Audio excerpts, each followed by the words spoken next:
So as y'all are all very familiar, we do need to go ahead and vote that this meeting falls under Executive Orders number 1634 and 51. So I would love to invite a committee member to make a motion as presented on the screen. I make a motion.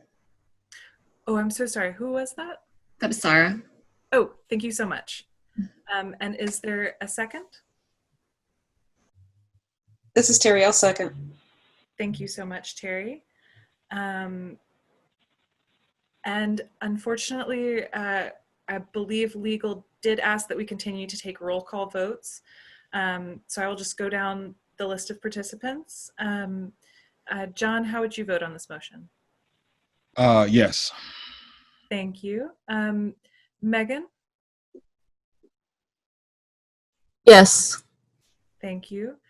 Terry? Yes. Ellen? Yes. Paula? Yes. Sarah?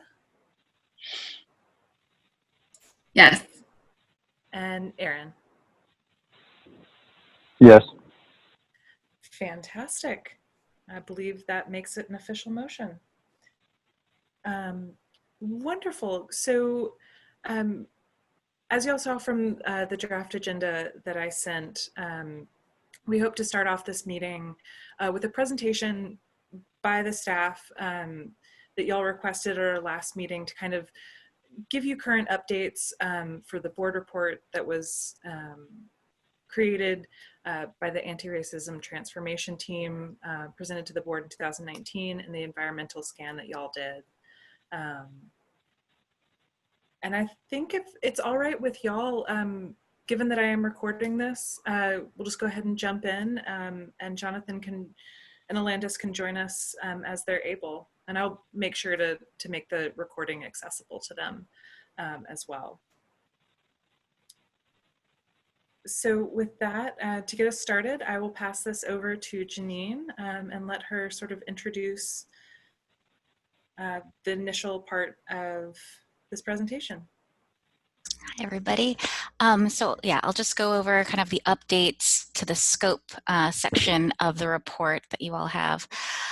So under work with the agency to identify policies, practices that perpetuate structural racism within its work, of course, in 2019, last year, a report was submitted to the board, but that included an environmental scan, but staff identified that we definitely need an updated and comprehensive environmental scan.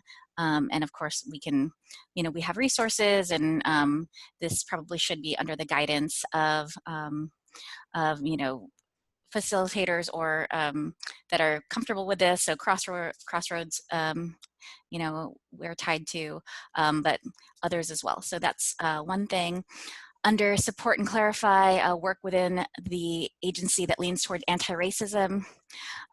Metro Arts did its, released its first annual report last year using FY18 statistics.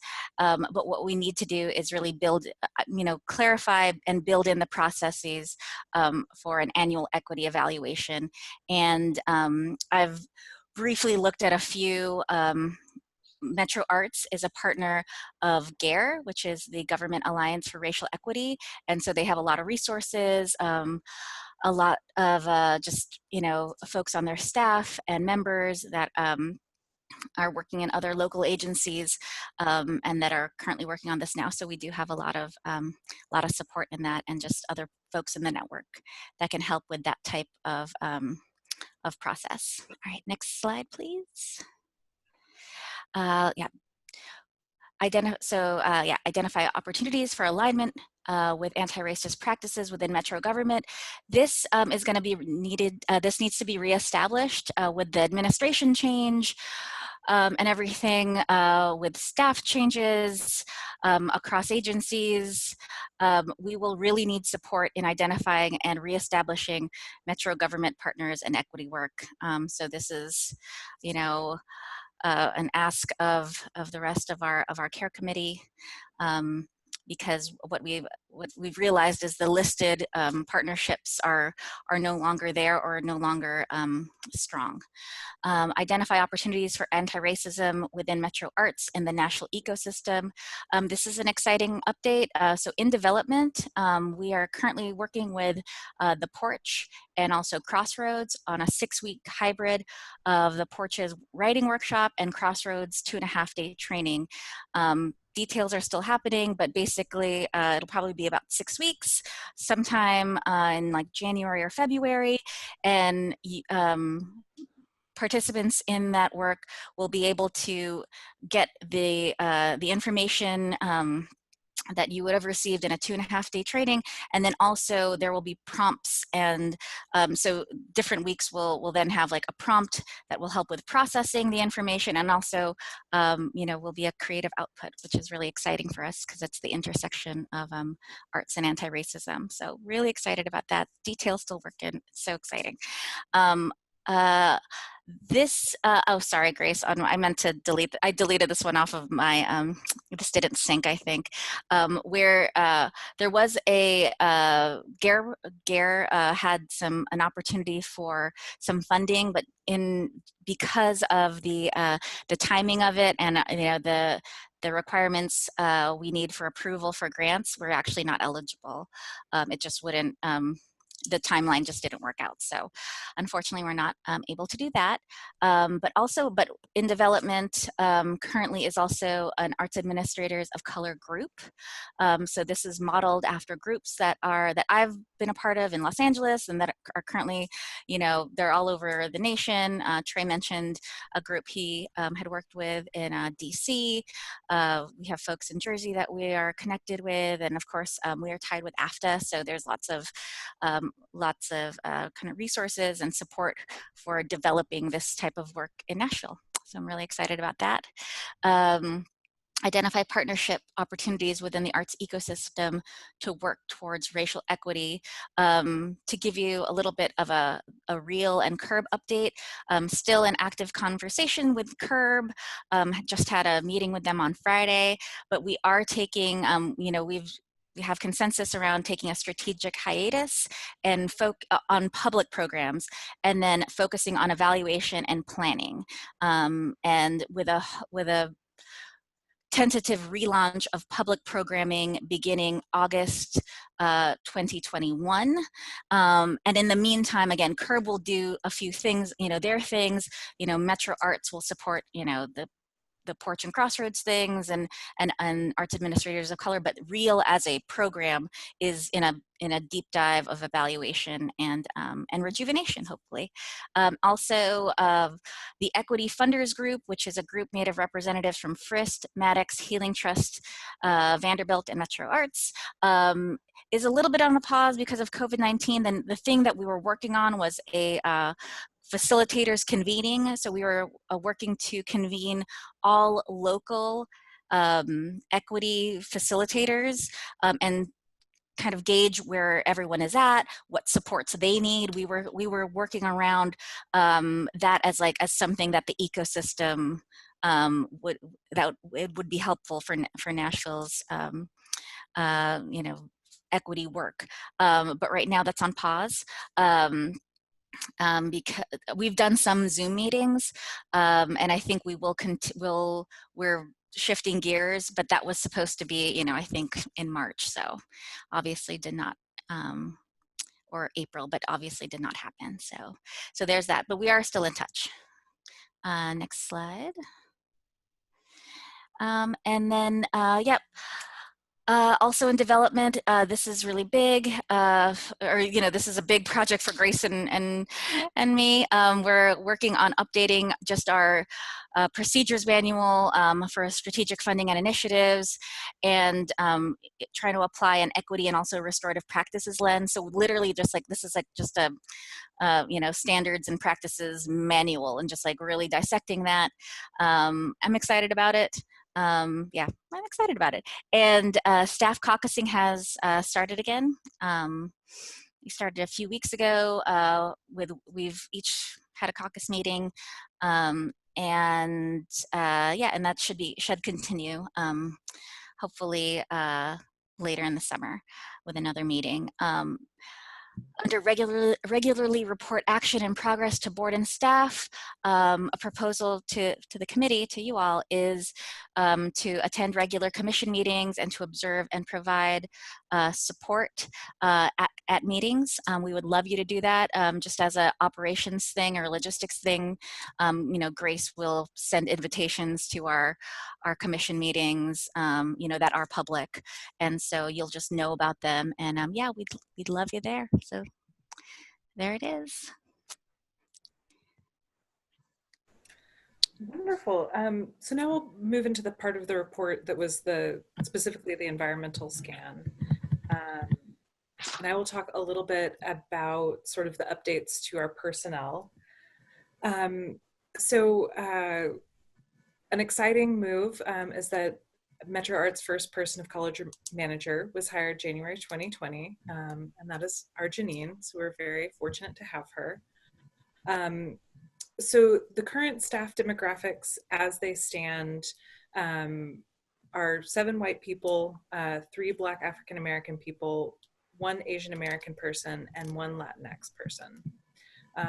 And so this includes both full-time employees, but also 2 part-time staff members, and 1 paid intern.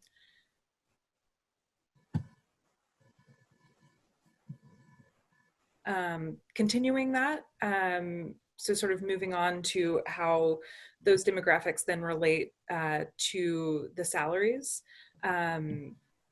White staff members make an average of $73,627.04 per year. And during the last environmental scan, which I believe was taking data from fiscal year 2018, that number was 85,072. And then people of color staff make an average of $60,942.07 per year.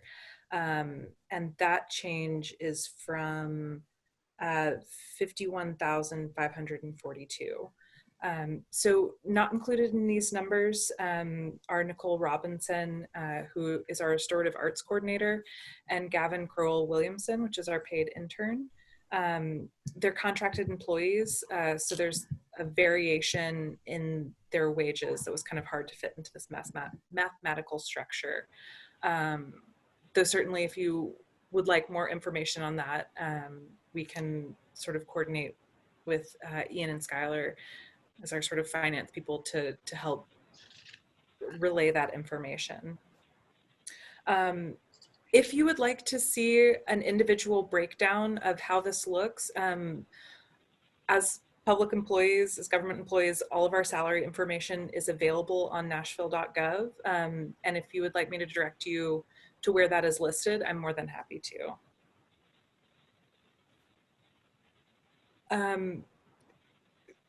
So some additional points that we wanted to address that's, that you can see in the demographics and in the numbers, but also just don't necessarily completely shine through, that kind of address also some other things that were brought up in the environmental scan. And that I think we discussed as staff, continue to be points of concern for us. So first, and these are sort of broad, after this, I'll be sending you the more detailed report that we put together that addresses some of the particular points of this. But so we're concerned with an analysis and review of recruitment and hiring processes for equity and also standardization of implicit bias training. So in our recent hiring processes, well, I've been a part of one, I was the subject of another, just really looking at the different levels, everything from recruitment to then how we handle the evaluation process at a number of different levels, just making sure that those practices are fully taking into account equity and also that we have a standard formalized process for incorporating that. Additionally, we hope to continue to investigate work and cultural environment issues internally as staff, particularly in terms of retention issues for Black women of color. I am divided as an individual from this history, but kind of have been trying to educate myself and learn over the past, I believe it's 3 years, Janine, that 3 women of color staff members have left the office. Yeah, first person of color, woman of color was hired in 2004. So since 2004 and now, right? Is that right? 2004. We've had 3 women of color, and then they've all those 3 women, yeah, they have left. So there's a lot of turnover. And additionally, and this I believe probably goes hand in hand, want to formalize policies to reflect institutional equity instead of what was pointed out as a more personality-driven environment, particularly since we are a small department, and hopefully that allows for change and progress, but can also be a very fraught and uncomfortable environment. For a number of reasons, but I think we can sort of, specifically in this case, call out in terms of, racial equity. And with that, I will hand it back to Janine to sort of move from the staff to some of the things that we're doing. Yeah, great. Thank you, Grace. So again, just for the real update, I mentioned the strategic hiatus, launched, hope to launch again in FY22, and just a little bit of an update. So far 72 individuals have gone through REAL from 46 organizations. So that's a good note. We're also, this year we launched our first Diversity and Arts Leadership Fellowship, which is a partnership between Metro Arts and AFTA, the Americans for the Arts, and also NJISCA, the New Jersey State Council for the Arts. It has been, I'll just speak briefly because I could probably just go on and on about this. It's been very enriching. It is based, the curriculum that we're using with the fellows is based on the REAL curriculum, but of course updated for, to talk about current events and also the interests and development needs of our fellows. And again, we can do a deep dive of it. Grace and I approach the work as co-learners, and honestly, like Metro Arts is getting as much, if not more, from this this work as any of the fellows. Just very grateful to be part of it, and to be part of the pipeline of arts leaders of color. So it was something, there was a moment where it was maybe going to not exist because these were supposed to be in-person internships. And we made the hard pivot to make it an online fellowship, and I'm so grateful we did. So I'll leave it with that. For Thrive, Thrive continues to be an incubator and a pipeline for POC artists and organizations. However, the statistics show that actually still a majority of the artists that we pay are white. So it's great, 81 POC BIPOC artists were paid with Thrive funds. However, that still just represents 38% of all the artists paid with Thrive funds. And I need to continue to do a little bit of a deep dive here, and this might be reflective of the ecosystem and whatnot. I need to dig in deeper, but those are the numbers right now. So still need to do some work there. Also, but we're happy that it is acting as an incubator. This year, our grants program had 7 new organizations. Also, many organizations moved categories, so increased budgets and moved from what we considered core funding to basic funding. And again, maybe basic 3, which is, one category up the next higher budget jump to basic 2. So we feel that our incubation process and pipeline process is working. Again, 7 new organizations, that's great. And at least one confirmed from Thrive that started off as a Thrive artist is now a core operating fund recipient. So it's exciting, but yeah, still needs work to be, work still needs to be done. With restorative artists, restorative arts, 80% of the teaching artists are BIPOC, and nearly all youth are. And the really one of the really great things that Nicole Robinson brings to this work, she's such a master educator.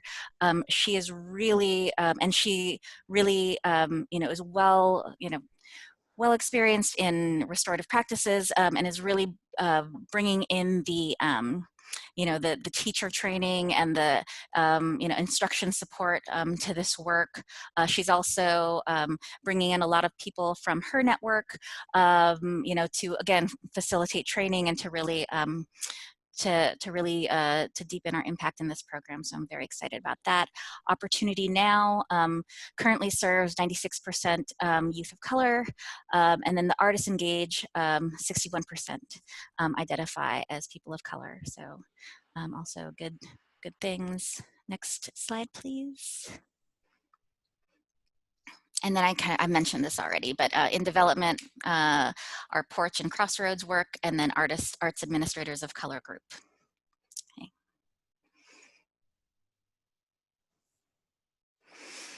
Oh, and okay, so for grants and programs, we just closed out our year.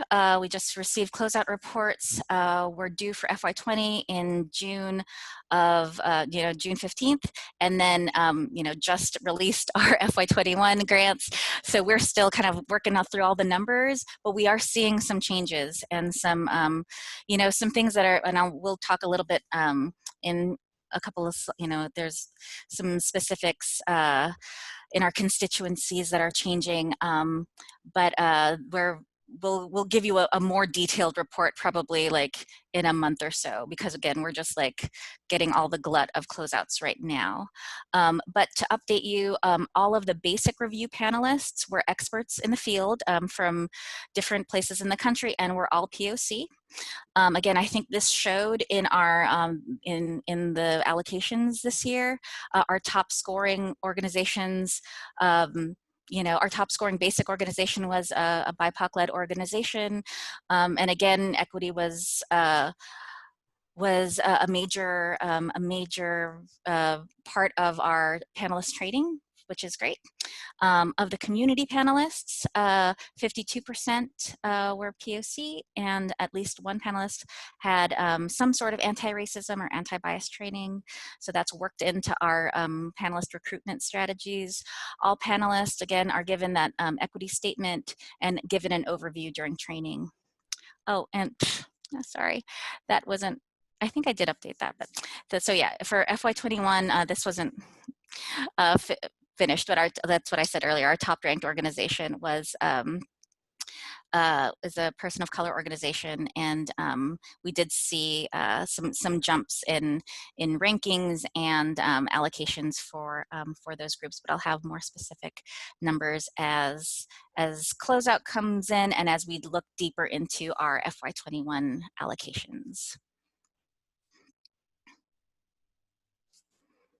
And with that, I'll pass it to Trey. Thank you. Good afternoon, everyone. For those of you I haven't met, my name is Trey Harden. I'm a public art project coordinator here at Metro Arts. So I'm going to kind of go through some of the things we looked at in terms of public art in our processes here. In the board report, you'll notice that it kind of highlights that prior to 2014, there were 0 artists of color in our permanent public art collection. Since then, we've been able to award over 40 projects related to public art, which includes temporary and permanent public art projects, as well as some learning lab projects. So that's definitely an encouraging number. 53% of those public art awards since 2014 have gone to artists of color. And looking at this, I thought one important aspect to look at was not just the number of projects that is awarded to artists, but also what those project budgets are and kind of the percentage of the breakdown of the percentages in terms of how much these projects are actually bringing in for these artists. So about 12% of our total permanent public art budget, excluding the artworks collection, is awarded to artists of color, and that's not including since 2014. Since 2014, about a quarter of our large-scale permanent projects have been awarded to artists of color. I think it's important because it talks about scale of projects and kind of experience in breaking through in the public art industry specifically. Historically, it's been dominated by white men.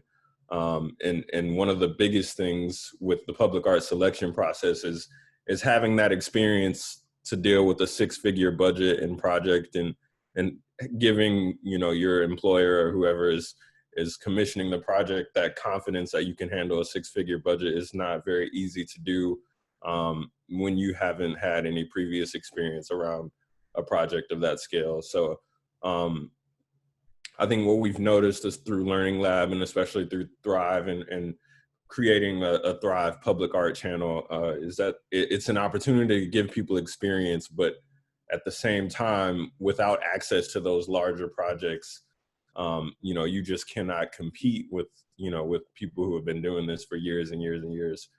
So there are a number of things that were put in the public art community investment plan, including more temporary projects, Learning Lab, and a mentorship kind of program. And then another way that we can kind of move the needle in this area, specifically in our selection processes. We do a lot of things in terms of hand selecting people and kind of guaranteeing that we have good representation of the community. But I think as we continue to do that, and as we continue to award more projects to artists of color, we also want to continue to build trust with the community and kind of pass over more ownership of the selection process. And instead of kind of just saying, hey, we need you to serve on this panel, read this and vote accordingly, it's kind of more of, hey, we need you to serve on this panel and actually tell us, what do you want the criteria to be?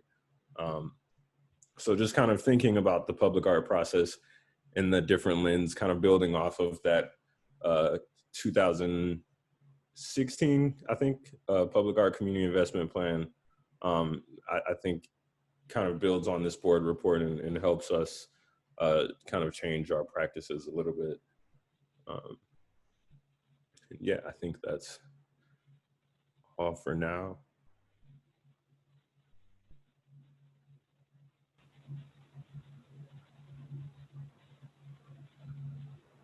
Grace, I think you're on mute.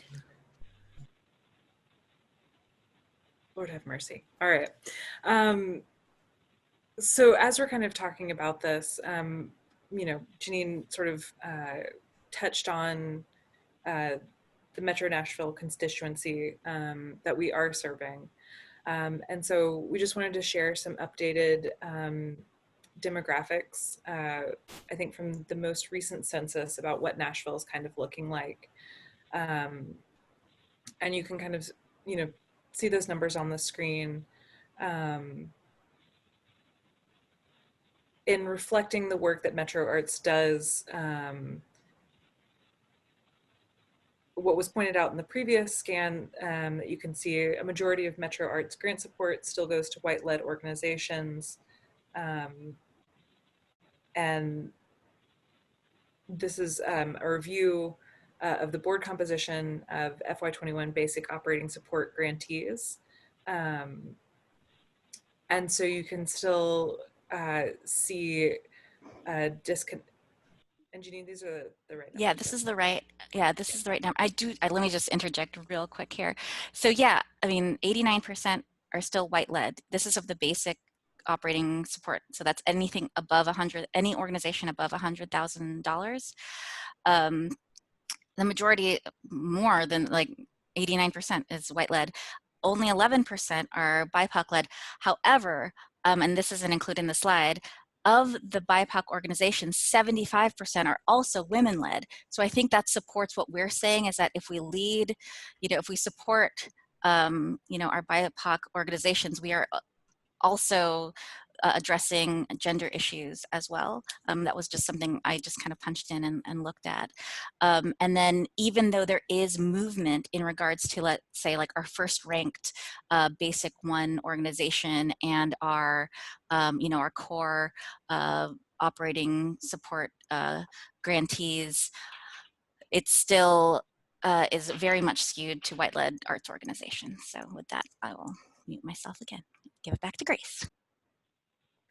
I mean, I don't know that I could say it better than Janine. It's just there's a gap between reflecting our actual community and the resources that we're putting out into the community. So we hope to continue to address that, particularly in terms of the grant guidelines that Janine and I will be working on, and hope to have input and guidance on as we sort of pull those together to try and help kind of address where our money is going and what it's supporting. Which then brings us to the organizational structure of Metro Arts, and particularly the Arts Commission, which is sort of our governing body. So we are, of course, hired to sort of enact the will of the commission. So as of June 2020, the current board is 73% white, 20% Black or African American, and 6% Latinx. With the information that we have currently, 6 of the 15 commissioners have either participated in or are signed up for Crossroads anti-racism training. And so those that are signed up will be taking a one-day course through the Center for Nonprofit Management in partnership with Crossroads in August, at August 25th and 26th. So we hope that will continue to be a trend in the Arts Commission. One of the major points that was brought up in the original environmental scan were that the board appointments are made by the elected mayor, and neither the commission nor the staff have much input on who is appointed. And it was rightfully pointed out that this creates an unstable environment for equity work. And so while we don't necessarily have control on our end of this process, nor changing how that process happens, one thing staff wanted to point out and would love insight or experience or wisdom in is the commission does within certain limits govern itself, and especially in terms of training and operating procedures. And so in terms of building that environment, perhaps something that the commission could do and that staff could do to help build anti-racism and equity within that structure is focusing on particularly training and ways that we can elevate that understanding and share that language and learning, so that the structure of the commission itself, hopefully the act of becoming an arts commissioner will also be a calling in to this work. But I do believe that there's certainly a number of things that we could do on our end to create that environment. I also just wanted to provide a breakdown of the Arts Commission committees. I feel like so often each committee is doing its own work, and particularly our community committees don't get a chance to overlap. So we have the executive committee, and the executive committee is made up of the executive members of the Arts Commission, and what is perhaps a gross simplification, sort of oversee the other committees and kind of help coordinate all of that. There's a nomination committee, which works on the process of assigning commissioners to different committees. There's grants and funding committee, which approves and reviews all of the grants and funding processes.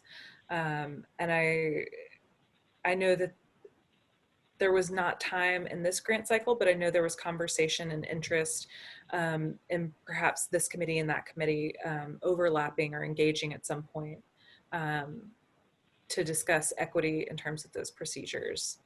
The other community committee, in addition to CARE, is our public art committee. So there's 2 commissioners who serve on that, and they have 1 chair. And then they also, we have 5 committee members who are artists from various backgrounds in Nashville that help us with the selection and the and sort of the different steps of that process. And Trey can probably speak more to that if you have questions. And then there's us, the Committee for Antiracism and Equity. And so I know these are quite a bit of information and numbers. I will be sending the report as well as a PDF of this if you guys would like to review this breakdown. I will just say that the first percentage for our community committees is for the particular section, either commissioner or committee member. And then the second number is for the overall percentage of the committee demographics. And then also the asterisk next to various names designates the commissioner that's chair of that committee.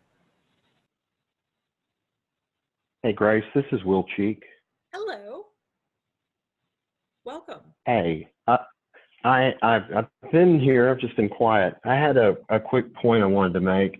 I know that the arts commissioners are interested in pushing increasing diversity among commissioners and also panel members, and we sometimes struggle coming up with names of folks that are good, in particular for the Arts Commission. So, if anybody in this group if it ever dawns on them that this would be a good nomination for the Arts Commission, typically, I can't tell you what Mayor Cooper thinks, but typically mayors are looking for people that are political backers, friends, or are working on the same kind of organizations as the mayor does. They have some sort of connection with the mayor. Nashville typically struggles with geography as well as diversity. Commissioners, parks board members, those kinds of folks tend to be from the western side of Nashville. So geographic diversity is an added plus, but certainly race and sex diversity. So if you ever come across, if we think of someone's like, well, this is a perfect person because it's somebody that the mayor knows from being on so-and-so board, that's the kind of suggestions we'd love to hear. Thank you for sharing that, Will.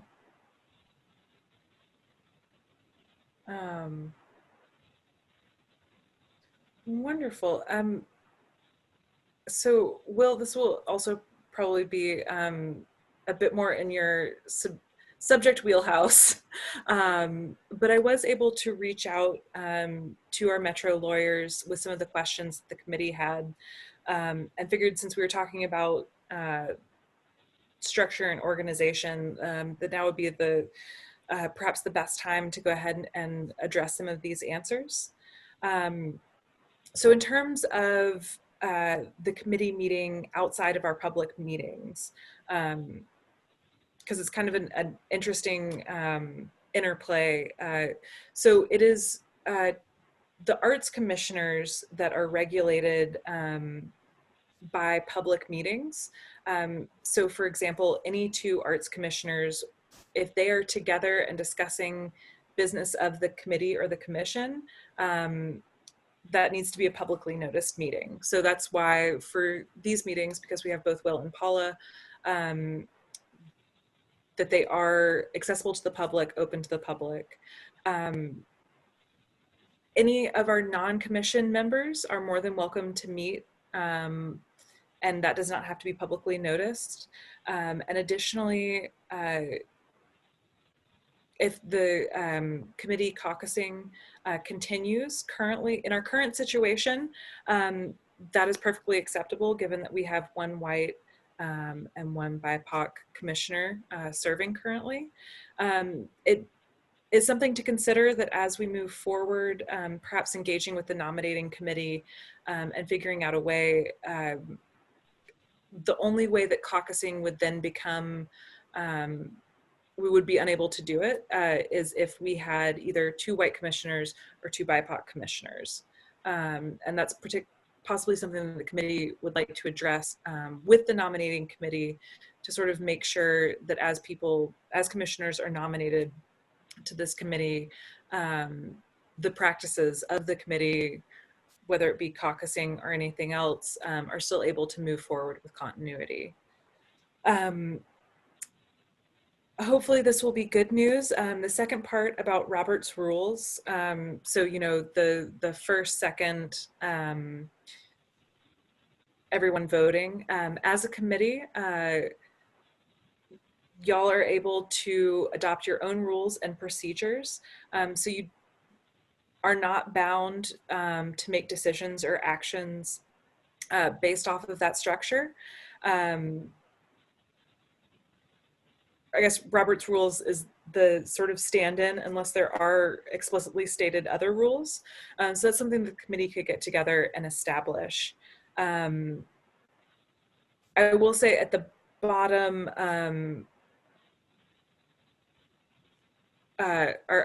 most of this is from Justin Marsh, but our other lawyer, Derek,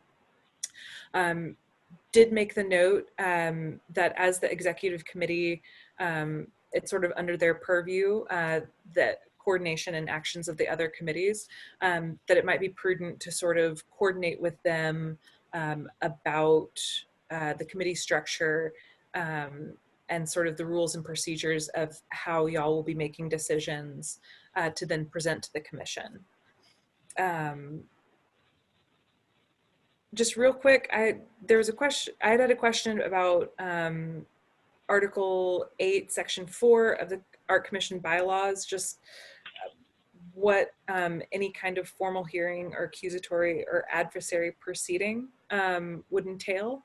And the general feedback I feel like I got was that that's not something that we would be doing. Though if we do get into that territory, Metro Legal is happy to sort of walk us through that process. Additionally, I asked for clarification between the powers of the committee and the powers of the commission.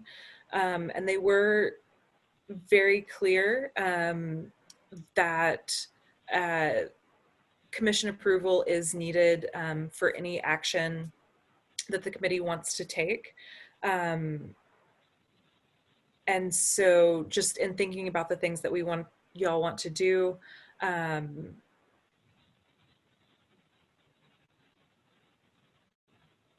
then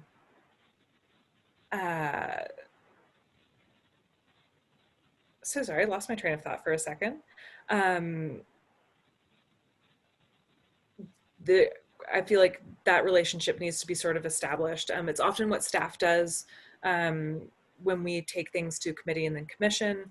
And I think having a dialogue between the two bodies will help this relationship, which can seem very hierarchical. And I believe that is it for the legal updates. Hey, this is Will again. Could I make a point? Yes, absolutely.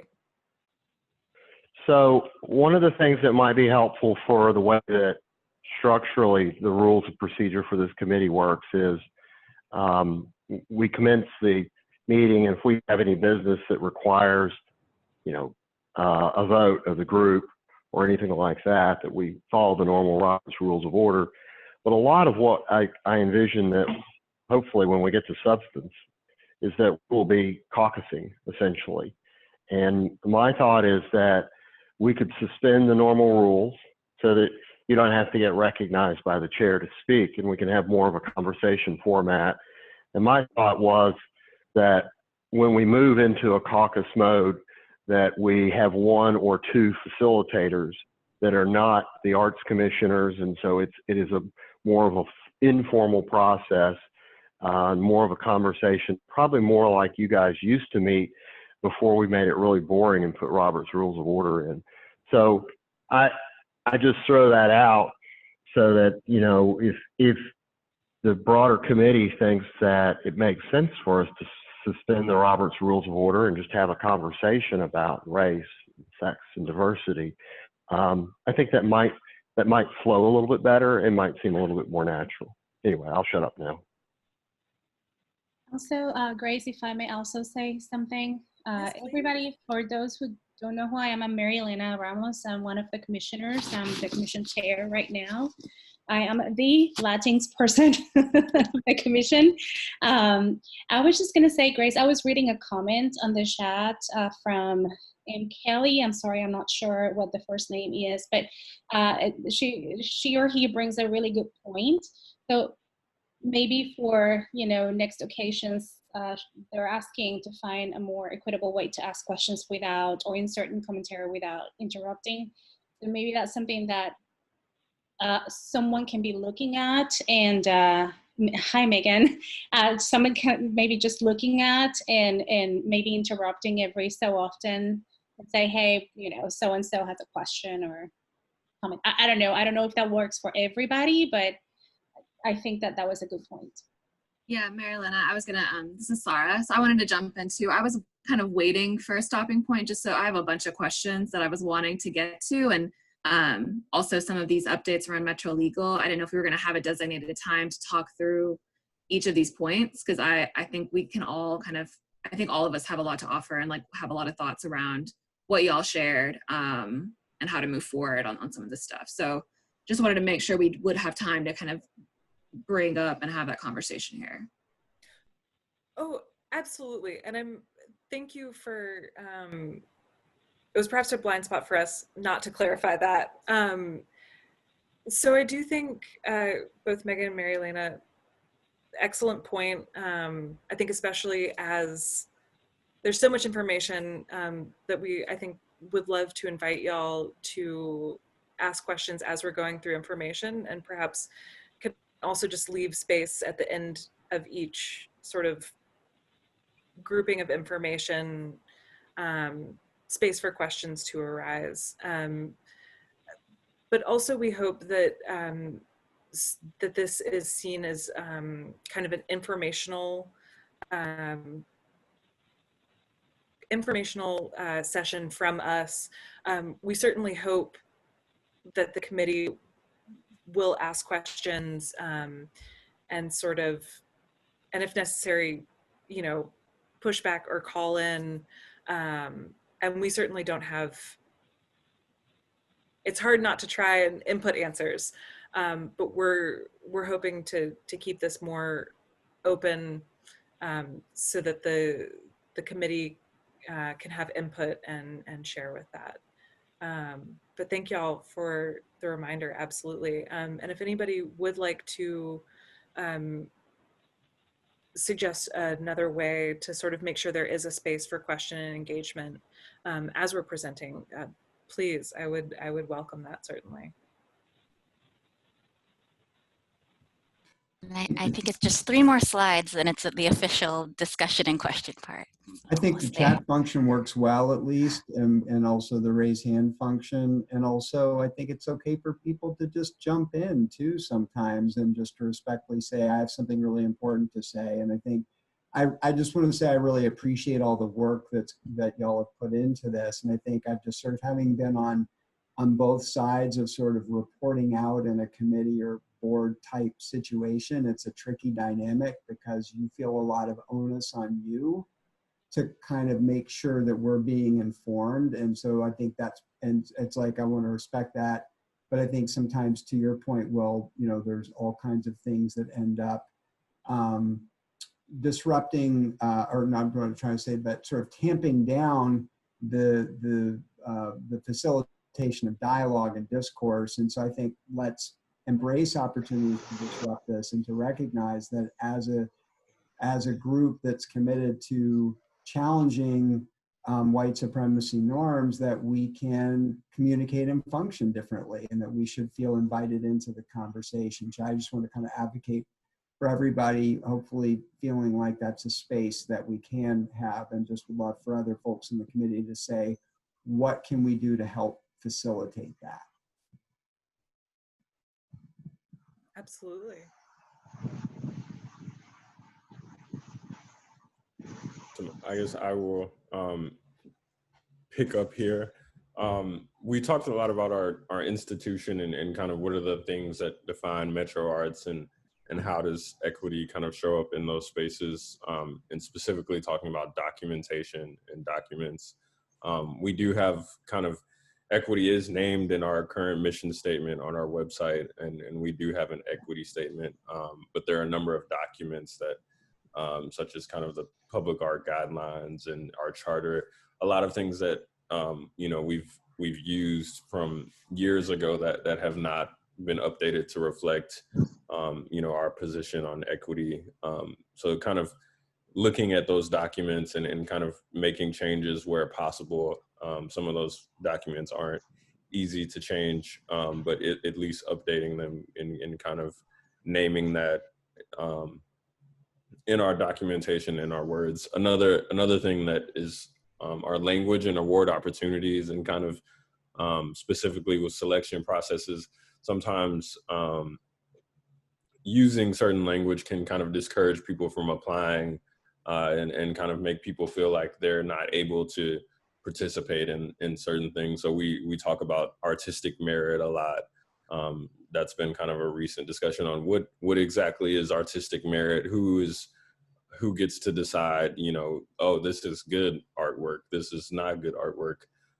So kind of trying to restructure those processes, specifically scoring and things around, to kind of, you know, give the artist more opportunity to kind of vouch for themselves, rather than making it a, you know, a personal opinion based on, you know, your idea of what is great artwork. So I think just thinking about that is something that we can do, and actively change our language to invite more people to our opportunities, and to encourage people also to, you know, and when we're reviewing and looking at our guidelines, it also provides more openness and more opportunity for our selection panelists to kind of score based on other things, rather than just kind of past experience. Because, you know, we talked about earlier, a lot of times people don't have experience, so you know, they might be willing to do an amazing project, but you know, because of their quote unquote artistic merit, they don't have the experience, or they're not a quote good enough artist. So just starting to think about that, and we did that recently for the Fairgrounds call. We kind of played around with the terminology and the scoring, and you know, trying not to put so much of the weight on that, you know, our previous experience, and kind of shifting it to their community statement or their responses to questions and things like that. Next, we talked about kind of the worldview at Metro Arts. I guess the prevailing worldview is a white dominant culture, and is challenged by diverse worldviews of POCs entering the institution. So we talked about this a little bit, and we're not totally convinced that you know, of our worldview or our prevailing worldview, but we wanted to kind of continue this discussion of white-centric norms and the different views within our organization, and kind of the view that we kind of claim and identify with as an organization. I will pass it back to Grace, I believe. Yes. So in summary, while we do feel like there were some, notable things where we feel like progress has been made, ultimately, though, in our discussions, I think the original pressing issues to examine that were pointed out by the art team still continue to be the most pressing issues for us to continue to address. And so those, include our hiring practices and, our current staff management hierarchy. One of the things I meant to address when I was talking about staff demographics is that the leadership and those who've been with Metro Arts the longest do continue to be white staff members. And so, in as much as we can, changing culture, training, values, formalizing procedures, and continuing that work, I think is really incredibly important. And moves on to the codification of equity practices in our policies and in our charter. That is something that Janine and I are hoping to do, for example, with our grant guidelines this July, but also in all of the different aspects of our work, both internal and external. Also, I'm measuring racial impact across programs versus counting outputs to make sure that we're doing well by our community, as opposed to, perhaps to put it bluntly, sort of using demographics to project equity if we're not living equity. So we certainly want to make sure that our impact is positive and not performative. And then additionally, trust building within communities, organizations, and people of color, and the removal of barriers, and doing what we can at each stage. The particular example here is the 501c3 status as the requirement for our grants. That may be a longer term project, but there are certainly things, I think, small, medium, and large, that we can continue to do to address these. But I think we just wanted to kind of reestablish that the areas that we need, that were sort of highlighted as needing help for the commission and staff, I think still remain in the same general themes listed here. And then some of the next steps that were brought up,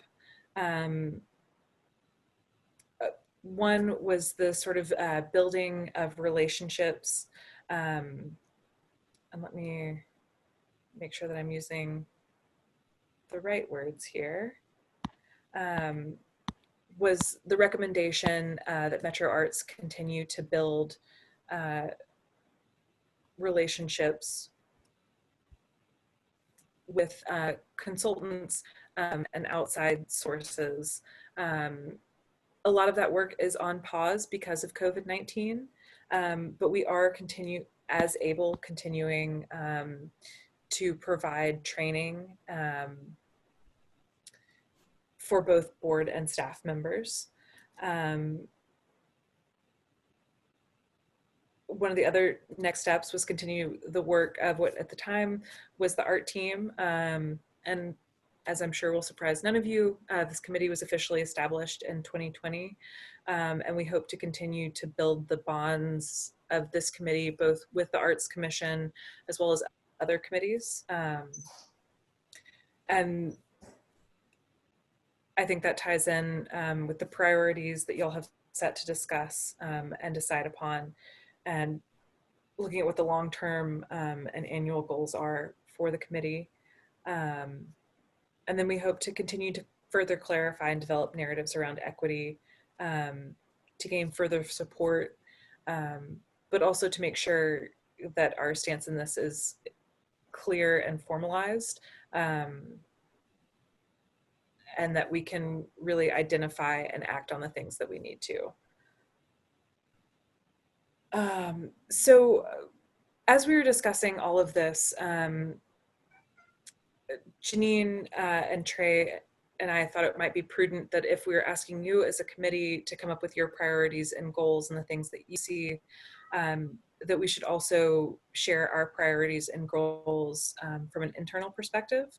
And this doesn't necessarily need to be added to the priorities that y'all have already identified and set. I think the priorities, of course, is the purview of the committee and should come from y'all. But we did want to share that after going through this information, what we had kind of seen for us individually that we would like to continue to pursue as staff members and hope to continue to progress and achieve upon. With that, Janine, if you wouldn't mind starting us off by sharing yours. Sure. I mentioned this a little earlier in a slide, but it's really important for me to create the process for an annual equity analysis. Again, tons of resources from GARE, the Government Alliance on Racial Equity. So I'm really excited about that. And again, this is work that's been done in Dallas and other cities of our size. So I think it's definitely doable, and I'm excited for this. With, of course, everyone's collaboration. Explore the feasibility of incorporating restorative justice, restorative practices, policies within our arts organization, specifically within discipline and conflict. At the heart of restorative practices is a balancing of power and voice and a healing of relationship. I feel like that could be easily said at the heart of equity work. And this extends to, this is, the work that needs to be done within staff, but I think also within the ecosystem that goes in line with like my last little bullet point of working with community partners and grantees on tangible and ongoing ways of expanding and deepening equity work. And I'm very, what I didn't include was just really engaging in ways that with communities, artists, organizations that we have not been able to work with effectively, or worked with at one point and that relationship didn't work out. I would really love to identify that and identify any harm, and then of course resolve those previous that previous harm or hurt that has been done in the past. Also, again, working with Grace a lot and the rest of the strategic funding and initiative staff, but really examining all the documents and standard operating procedures and build in care and POC accountability checks at various and appropriate points. So and I think we can, we just did a little bit of a scan. I think it's totally possible to just really build in that kind of accountability in our operating processes. So there it is, Grace. So we did find that we had, I think, some overlap in what we saw, and I'm going to skip the first one, and just to build off what Janine was saying, integrate care into the annual workflows of the Art Commission and the committees, as well as staff, so that this committee is able to directly impact policy and actions. It's, we're all interlinked in various ways. And I think as I'm learning the sort of annual ebb and flow of what the committees and commissions do throughout the year, I think it's important to build in time so that CARE might have the chance to examine what's going on or the guidelines or see what's happening, and before it's happened, have input in how we're moving forward, so we can continue to change our practices and have those sort of inserting those moments of accountability and checks. One of the things I would also became sort of a priority. There's so much wonderful writing and education going on currently, and something that I've heard quite a bit is an understandable frustration with this refrain of we're learning, which is, learning is great. I think it should be a lifelong process, and that if you stop, you really run the risk of getting stuck somewhere you don't want to be. But I would love to identify immediate or short-term changes that we could go ahead and implement as a board and a staff to just start laying the foundations of equity. There are so many long-term changes that do need attention and to be addressed. And I think also harm and roots in history that need to be addressed, and that healing can't be rushed. But I hope that there are things that we can immediately start to act on so that the act becomes the norm, and helps to feed into those longer term processes. And my last one is a bit selfish, as I am really interested in history and archiving and the preservation of materials. But I would like to continue to discuss documenting and preserving the ongoing work of the committee, as well as the art team as sort of the foundational body of the work that's currently happening.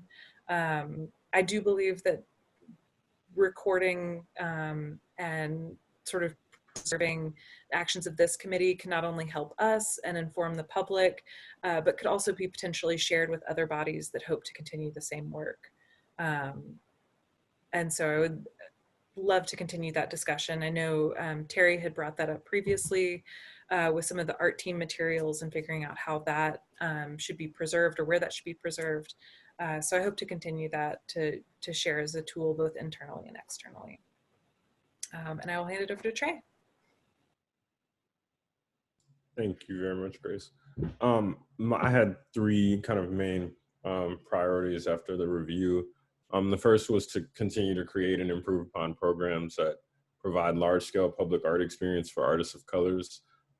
We've had a few programs. One way we can do this is, we can't use it kind of sparing, well, we have to use it sparingly, I'll say, but we oftentimes have the opportunity to use direct selection in some of our specific commissions. And in doing that, we have to, kind of go through procurement and provide a written justification and a proposal from the artist. But for example, after our partnership with Setu Jones and the Build Better Tables project, we were able to kind of leverage the relationships that he built with some community members and artists here in Nashville, and kind of provide justification for a direct selection for him to do that project. In selecting him for that project, he also wanted to kind of invest in some of Nashville's up and coming artists, and chose himself to kind of dedicate part of his budget to North Art Collective. So by us kind of directly selecting someone who we know cares about, our artists and cares about our communities, we're able to kind of specifically provide more experiences for our younger artists and kind of help boost our collection in terms of the themes and the artists that are working around it.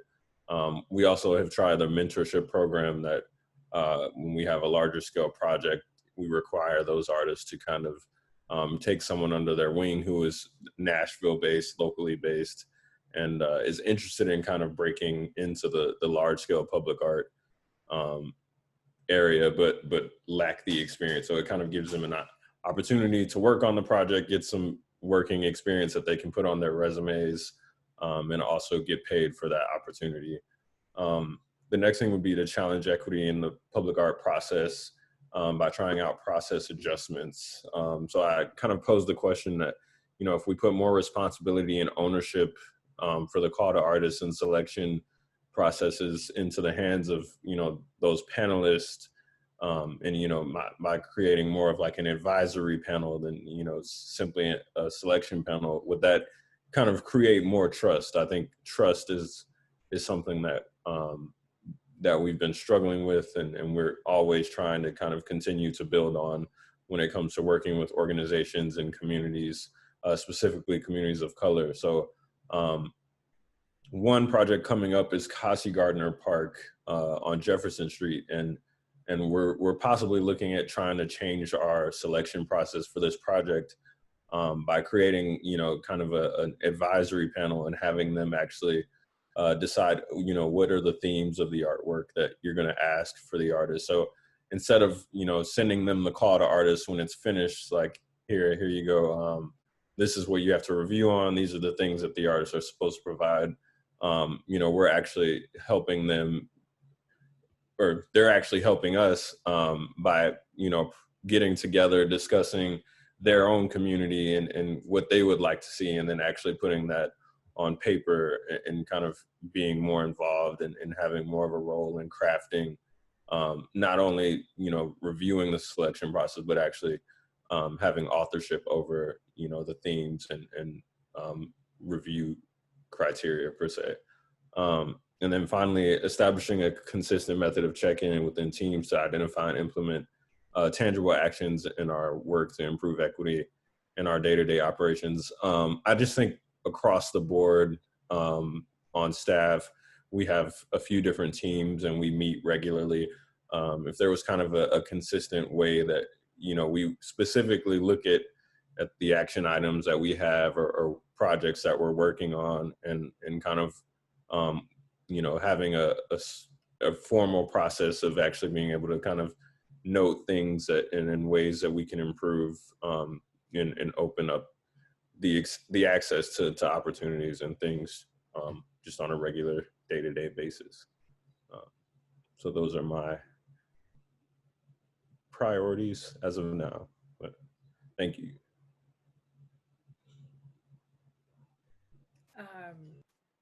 Thank you on behalf of all of us for allowing that space and so much time and a lot of information all at once. I think we hope that this will be the beginning of a very fruitful and long conversation. And we hope that we have been honest to the best of our abilities. But we would love now, also in the future, just to open the floor to the committee if y'all have questions or want clarification or anything we can provide, we're happy to do so. Grace, I'm going to jump in real quick. I want to be mindful of everyone's time because it is 3:20, or sorry, I'm Pacific time. It is 5:20 and I know we're supposed to wrap up at 5:30. But I just wanted to be mindful that if anybody needs to jump off or whatever, it's fine. But I think we can stay on and discuss as long as necessary. And then I would also kind of offer, I know that there's a second item on our agenda that was to present kind of discuss the goals. Maybe we could table that for, maybe we can do a special meeting between now and our August meeting to where we kind of jump into that conversation and spend a lot of time on that. So I'm just throwing that out there. Just want to be mindful of our time and recognizing that that's important to have a conversation around as well and not rush it. Okay, I'm mute. And then Grace, I just also wanted to ask, because you said you were going to send this to us Yes. Electronically. Because I feel like, 8 minutes is really enough time to get into all the nitty gritty that you all present. Like you presented a lot of information that was really helpful. So I think if we could have another meeting in between our next scheduled meeting to get into this and our priorities, that would be really awesome. Absolutely.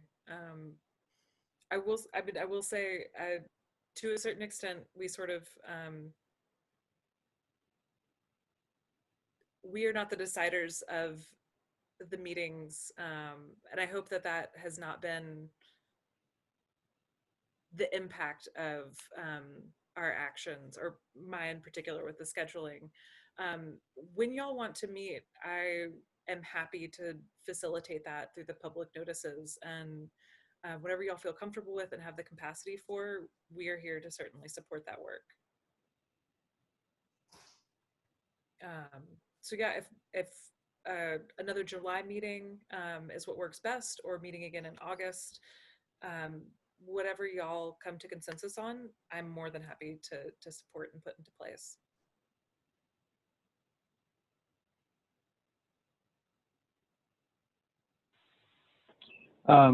This is Aaron.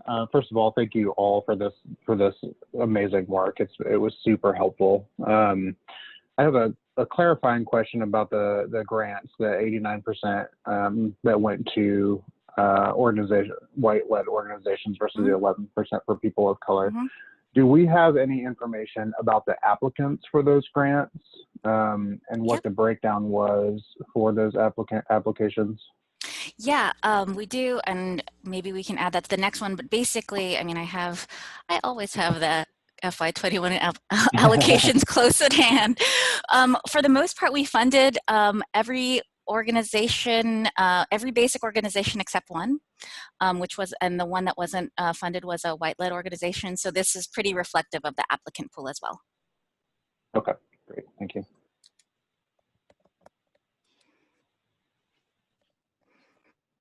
Hey, so this is Terry. I'd like to echo the wonderful work that you all did to put this, to honor our request and put the information together. Lots of time I can see, lots of energy and lots of heart and spirit in this. So thank you. And yes, we're anxious to get it in our hands so we can look at it and digest it and begin to start addressing what the next steps are, where the gaps are. How do we begin to make some headway from here, and having this information as our foundational document is really wonderful. So thank you again. I also want to call out one thing, and that's I want to get our terms, or what for me feels like we're starting to hash terms together. I know caucusing is a political, legal term used in a specific way. Caucusing for us in terms of the affinity groups gathering to discuss is how the art team has been able to, it's a management tool, a part of the Crossroads training. And it is a private session. It is not a publicly noticed. And so whatever we need to do, however we need to discuss that, I just want to make sure we lay the groundwork for it, because it's something that's necessary in this work to do to go forward. But it is not, it's just folks getting together who need to get together and hash out. It doesn't even have to be around the care work. It's just a tool. It's a way of feeling community and walking through the impact, especially now with stuff that's happening around us. It's really important for us to be able to get together in those pockets of space to just kind of walk through what we're going through and have a community in which we can feel safe in expressing that. So I want to make sure that's clear. Caucusing is not an extension, publicly noticed, or however we're looking at that, or however it's being expressed right now, which may just be because we've got some folks not quite oriented in it. But I want to be clear what caucusing is, or how we're expressing it when we say we're caucusing. So that's it. Thank you.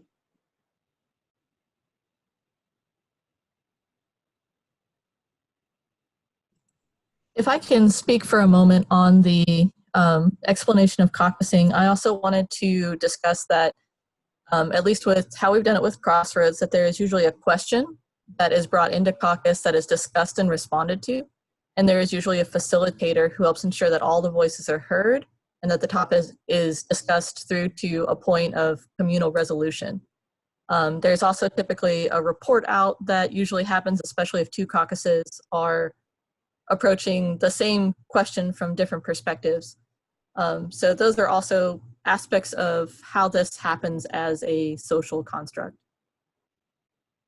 Thank you for bringing that up, Megan. I want to echo that and say that I think that creating alignment around the caucusing process is really important, so that we are, that each caucus is working through that process together.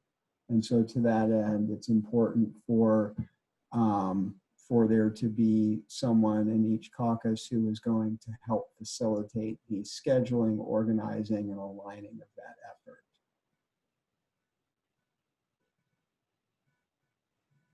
That was something that was happening previously by virtue of the prior iteration, where we had co-chairs who were sort of engaged in that process, and there was sort of a structure that we had in place. And I think the move to this new committee structure sort of left that kind of that open question. So I just want to advocate. I want to add to what Megan is saying and say that we need some organizational force on the front end of that process.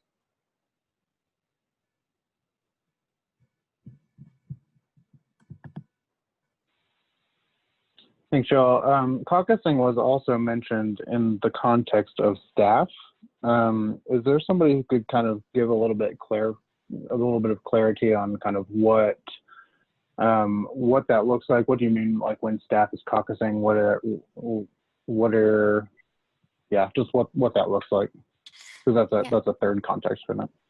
Yeah, I'll jump in about the POC caucus, and maybe and Trey can add some context to our work, and then Grace can jump in about white caucusing that was done on staff. So we did have a question, and luckily, as I think Trey and I had just had emailed Terry, and so she did give us the information that she shared here, and a little bit more, that I think was part of the Crossroads training. And luckily, at the time when we did this, Lauren was still on staff. So, I mean, I think there was not one facilitator. I think we kind of co-facilitated, and that was a little bit of an awkward thing. I think just lack of training on my part. I'll say that, and but luckily we did have Lauren, who has had the proper training, but we did have a question, and then we did have a share up.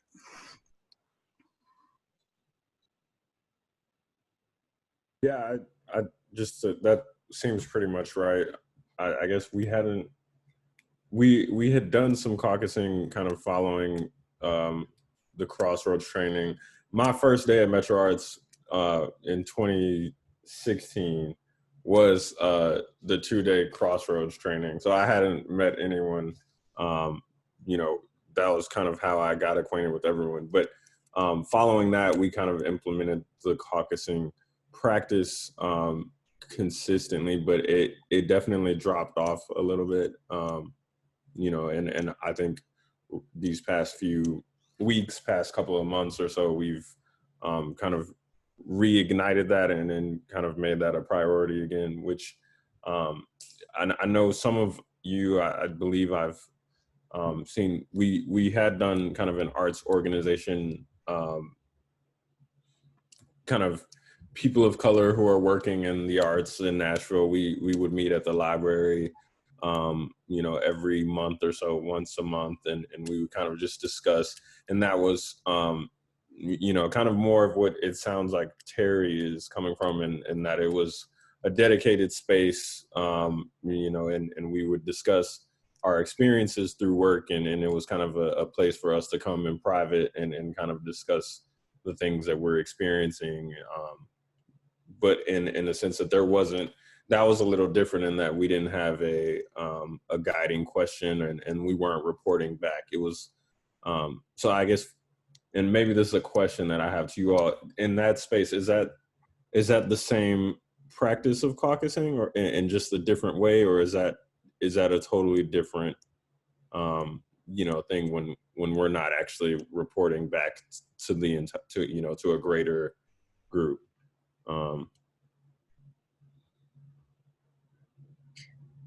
From the perspective of Crossroads, which is where that was my first exposure to that concept, as described in that way. It was part of the training because of the intensity of the experience, the conversation, the sharing. How it evolves or how it's practiced outside of that particular situation, I think is, for me personally, I think is what works for what you intended, what you need it for. So if you all have found a space within your work environment where that can happen, especially, my soapbox, especially with what's going on around us right now, there's so much trauma that is internal and external, that is forced at any particular person, that I think, and maybe it's the word, maybe change the word, maybe just describe it differently, but I think it's important for people to come together in a like manner, in a lived experience like manner, to express what is happening and what issues you might be facing. So I think it's morphable. I think it's movable. And I think you just have to decide what is safe. I mean, I would like to add, though, that I do think the caucus reporting feels valuable to me in as much as caucusing is a courageous space in which people who share an identity or identities can work through a set of questions in an open and honest way, and then actually formulating how they would want to share that out with the other caucus helps to drive that notion of what said here stays here, what's learned here leaves here, and builds capacity for each caucus to better understand the work that we need to do collectively as a full team. So I at least I would love to hear other folks' thoughts, but I just wanted to sort of verbalize what I saw the value of the reporting out being as a capacity building and a way for us to reach greater shared understanding. I would agree, John. I'm sorry, I'll try to be short. I just think because it's a safe space, it is a courageous space, and because we're in a different context, we're just going to need to kind of discuss how that occurs so that we remain safe. Totally agree. Yeah, no, I agree. That is important without a doubt. Is there a way that, not necessarily in every meeting, because some meetings have to be public meetings and both Paula and Will have to be there, but is it possible to have certain spaces where maybe Paula and Will can take turns? So you can do the caucusing without having this to be a public meeting, but there's one representative from the commission. Is that something that is doable? I'd like to address that, yes, and thank you, but I think we need to be careful how we're thinking of it. Because it's right now, it's 2 affinity groups, so you would attend whichever affinity group you align with. So that would be 2, so they would then split. However, it is not a meeting where they are joining as commissioners. They're joining as people. And I understand that, but for the purpose of having public or not public, I refer to them as commissioners just for that purpose. Okay. So the rules that have been laid out today, then if it's just one commissioner, then it's not a matter of it being a public meeting. Is that correct? Correct. Okay, then that would be the default, I would think. But the reporting out would happen within a committee meeting, and that would be public record, right? There's no other way to share that report unless we're all together. But the report essentially is something, it's basically, it's a little bit of a mic drop, and that it's like, this is what we would like to share from the report, and then that information is received, right? At least that is typically how we have, but there can also be discussion about whether that raises issues that as a committee we need to address. And I think we probably won't know that until we actually start to experience what that's like. Yeah. And then we can decide. I recall one of our meetings, somebody said we should do this hard work publicly. And I don't remember, I don't know exactly who said it or which meeting it was said at, but that we have these tough conversations publicly. I don't know if that even holds truth today or not. Yes, absolutely. But caucusing is personal and contains personal experiences. And that would not be, I would think. That's the line drawn in the sand. Yeah, and I would also argue that those hard conversations need to happen where people of color hold white people accountable to reinforcing systemic oppression, right? There is plenty of space within this committee for difficult public conversations to happen.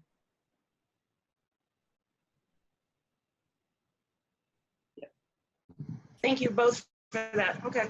And white people accept their accountability in that role. So Terry, we would have 2 affinity groups, is what you're saying? Yes. Okay. And then you'll provide us with kind of what that looks like and. Sure. Okay. Yep. And then we can get started on that.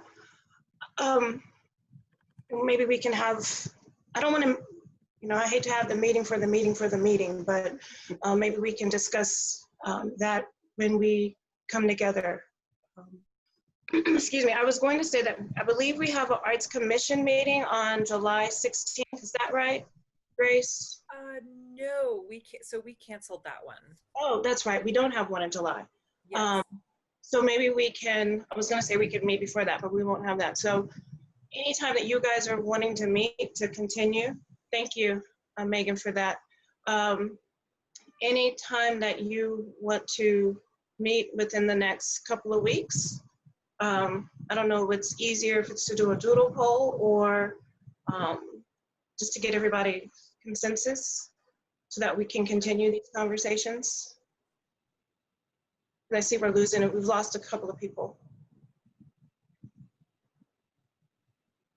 I thought we already have a meeting scheduled for the first Wednesday of every month at 4. Yes, Ellen, we do.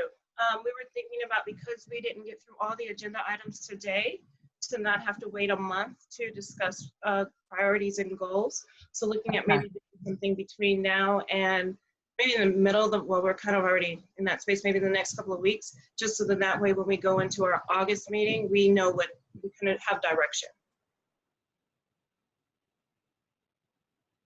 Or we can wait until our August meeting to have the conversation. It's totally up to you guys.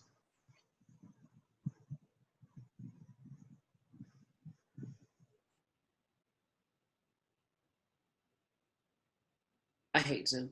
I'm up for having it sooner rather than later, so we can kind of catch up.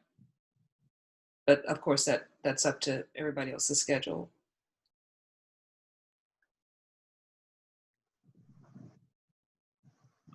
Yeah, I'm good with having it sooner rather than later too. I'm fine with that as well. Grace, if you'll maybe send out some dates. Absolutely. And I will certainly catch up with the other members of the committee, but do Wednesdays generally tend to be good? Erin, I know you have a different schedule and I know people are, everything's kind of,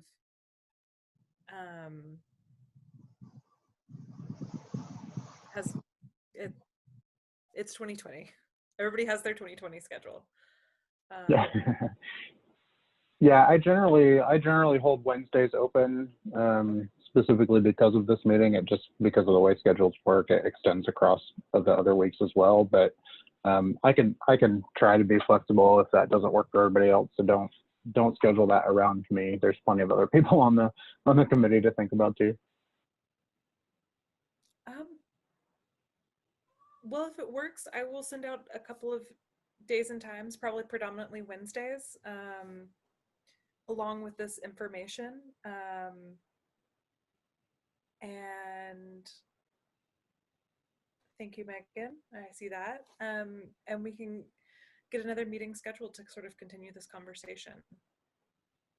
And in the meantime, if I apologize in advance, I'm probably going to send you an email with a lot of attachments.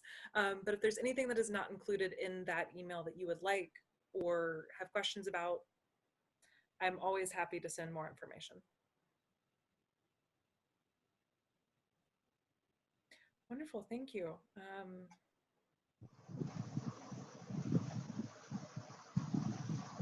Does anybody have any final thoughts? Anything that they would like to share? No, I just wanted to say thank you for the staff for taking all of, what the arts team did in the past and start to digest it and really started this work. And thank you so much for all the committee members, because this work is very important and I'm really looking forward to see what's gonna continue happening here. So thank you. And thank you for having me in the meeting too.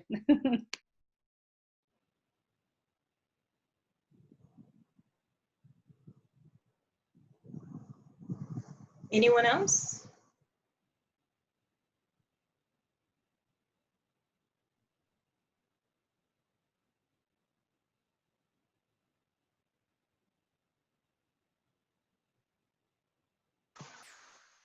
Okay, seeing no more business to discuss, I need a motion to adjourn.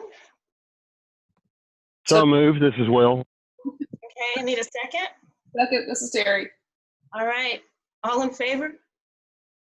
Aye. Leave the meeting. Thank you. Bye. Good night, y'all. everyone. So much.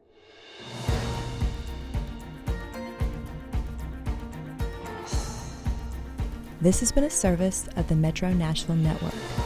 If you would like to see this presentation again, or for more information about this and other programs, visit nashville.gov.